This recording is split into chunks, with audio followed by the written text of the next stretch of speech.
శ్రీశైల పర్వతం స్వయంభూ శివుడి శరీర రూపమని, ఆ పర్వతాన్ని దర్శించడం కూడా మహాపుణ్యమని అంటారు. ఇక్కడి మల్లికార్జున స్వామి స్వయంభూ లింగంగా వెలసి భక్తులకు కరుణాకటాక్షం ప్రసాదిస్తాడు.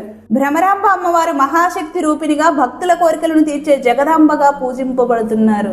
నల్లమల్ల అడవుల్లో వినిపించే ప్రతి శబ్దం కూడా ఓం నమః శివాయ నాదంలా అనిపిస్తుంది.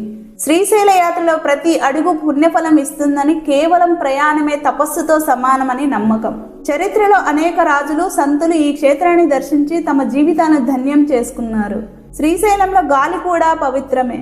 అక్కడి వాతావరణం మనసును ప్రశాంతంగా మారుస్తుంది. ఇక్కడ శివపార్వతులను దర్శించడం దాంపత్య సౌఖ్యం ప్రసాదిస్తుందని విశ్వాసం.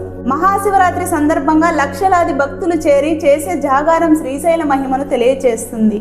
శ్రీశైల దర్శనం అనేది ఒక యాత్ర మాత్రమే కాదు, అది ఆత్మకు శాంతి, భక్తికి పరిపూర్ణత ఇచ్చే దైవానుభూతి. ఫ్రెండ్స్, ఈ వీడియో మీరు ఫస్ట్ టైం చూసినట్లయితే ఓం నమః శివాయ అని కామెంట్ చేయండి.